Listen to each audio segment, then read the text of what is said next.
বিদায়ের দিনে তোমাদের কিছু বলার নেই। বিদায়ের দিনে তোমাদের অনুরোধে একটা কবিতা শোনাবো। আগেও তোমাদেরকে শোনাচ্ছি, আজকে আমি নিজের স্বচক্ষে এটা শোনাবো। ঠিক আছে? আমি একটা কবিতা আবৃত্তি করব। কবিতার নাম দাদা ভাই। কবিতাটা আমি নিজেই লিখেছি। প্রিয় দাদা ভাই, কত বছর ধরে তোমার সঙ্গে দেখা নাই।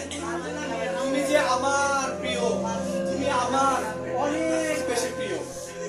সকালে হাটে নিয়ে যেতে, চা খেতে, রাতে ঘরে ডাকতে, দুধ কলা ভাত খেতে, সকালে চা খাওয়ার জন্য ঘাড়ে চড়ে নিয়ে যেতে, ফেরার সময় আবার ঘাড়ে চড়ে নিয়ে আসতে, নামাজের সময় নিয়ে যেতে নামাজ পড়তে, মসজিদ থেকে মিষ্টি নিয়ে এসে রাখতে, মিষ্টি খেতে। তোমার জন্য শিখেছি আমি নামাজ পড়তে, তোমার জন্য শিখেছি আমি মসজিদকে ভালোবাসতে। তুমি কতদিন ধরে ঘুমাও বাস বাগানে, একবার দেখা দিও দাদা ভাই ঘুমের স্বপ্নে।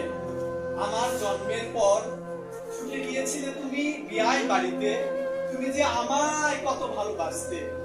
পরপারে শিখো তুমি ভালো, তুমি যে ছিলে আমার পথ চলার আলো।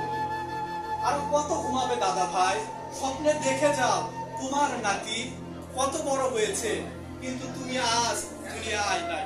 ধন্যবাদ সবাইকে।